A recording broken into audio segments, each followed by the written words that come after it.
Pip's Big Sleepover Adventure.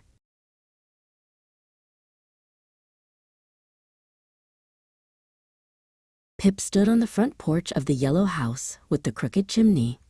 He gripped his small red suitcase so tightly, his knuckles turned white. Today was the day, his very first overnight stay at Mimi's house without his mom and dad. The front door creaked open, and a warm smell of cinnamon and old books drifted out. "Welcome, brave traveler," Mimi chirped, leaning down with a smile that reached all the way to her bright, twinkly eyes. After Mom and Dad waved goodbye and their car disappeared around the corner, the yellow house felt much too quiet. Pip sat on his suitcase in the hallway. He felt a tiny wobble in his tummy, the kind of wobble that usually meant he wanted to go home. The hallway shadows looked a little longer than they did during the day, and the floorboards gave a friendly but mysterious squeak. Mimi didn't let the wobble last long. "I think we need some kitchen magic," she announced, tied a giant apron around Pip's waist. It was so long it tickled his toes.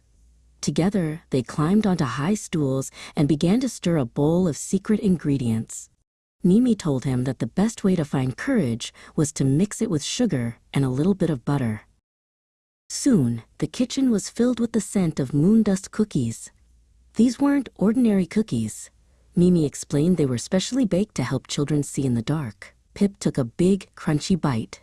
The cinnamon warmed him from his nose to his toes, and the wobble in his tummy began to turn into a wiggle of excitement. After snack time, Mimi led Pip to the Wonder Attic. It was a room filled with trunks of old hats, clicking clocks, and a glowing kaleidoscope. Mimi pulled out a shiny brass telescope and pointed it toward the window. "This is for spotting the first star," she whispered. Pip looked through the glass, feeling like a captain on a ship sailing through the evening sky. As the sun dipped behind the hills, the room grew dim. Pip saw a long, jagged shadow stretching across the rug. It looked like a giant, pointy hand. He froze, his heart thumping like a little drum. He remembered the moon dust cookies, but the shadow still looked very big and very spooky in the fading light. Mimi saw the shadow too, but she didn't look scared at all. She clicked on a small flashlight and wiggled her fingers in the beam of light. "Oh, look," she laughed. "A shadow swan is coming to visit." Suddenly, the scary hand turned into a beautiful bird, dancing on the wall. Pip laughed and used his own hands to make a floppy-eared rabbit chase the swan. Then came the best part of the night, the fluffy mountain. Mimi's guest bed was piled